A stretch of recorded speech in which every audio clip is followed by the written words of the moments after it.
पाथरी नगरपालिकेतील रमाई आवास घरकुल योजनेतील हप्ते थकीत, लाभार्थ्यांवर गंभीर अन्याय, तात्काळ कारवाईची मागणी। परभणी जिल्ह्यातील पाथरी नगरपालिकेच्या हद्दीतील रमाई आवास घरकुल योजना अंतर्गत मागील 7-8 महिन्यापासून लाभार्थ्यांना मंजूर हप्ते अदा न झाल्यामुळे शेकडो गरीब व वंचित कुटुंबांचे घरकुल बांधकाम अर्धवट अवस्थेत ठप्प झाले आहे। या गंभीर परिस्थितीमुळे लाभार्थ्यांवर आर्थिक, मानसिक व सामाजिक संकट ओढवले आहे। या संदर्भात आज पाथरी नगरपालिका प्रशासनास सविस्तर निवेदन सादर करण्यात आले आहे।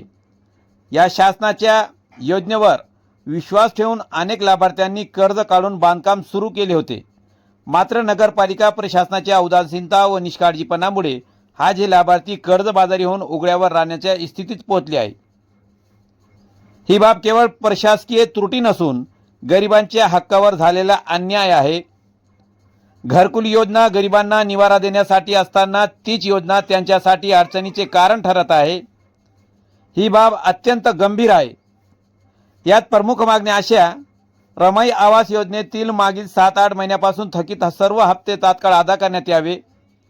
अर्धवट घरांचे बांधकाम पूर्ण करण्यासाठी विशेष निधी व तातडीचे आदेश द्यावेत। हप्ते रोखून धरल्याबद्दल जबाबदार अधिकारी व कर्मचाऱ्यांवर शिस्तभंगाची कठोर कारवाई करणे। लाभार्थी यादी, मंजूर रक्कम व वितरित निधी याबाबत लेखी खुलासा करण्यात यावा। या निवेदनाची तात्काळ दखल घेऊन ठोस निर्णय न झाल्यास नगरपालिका कार्यालयासमोर लोकशाही मार्गाने तीव्र आंदोलन छेडण्यात येईल, असा इशाराही यावेळी देण्यात आला। या आंदोलनातून उद्भवणाऱ्या परिस्थितीची संपूर्ण जबाबदारी पाथरी नगरपालिका प्रशासनाची राहील, असे स्पष्ट करण्यात आले। यावेळी नगरसेवक मिलिंद आठवे, ॲडव्होकेट प्राध्यापक मलिक पटेल सर व नईम खान उपस्थित होते। तसेच विठ्ठल कदम, प्रेमकुमार लालझरे, पत्रकार विठ्ठल साळवे व अन्य सामाजिक कार्यकर्ते उपस्थित होते। गरीब लाभार्थ्यांना न्याय मिळेपर्यंत ही लढाई सुरूच राहील, असा निर्धार व्यक्त करण्यात आला आहे। आपण पाहतात YouTube channel SKF news, Salman Sayyad सोबत पाथरी।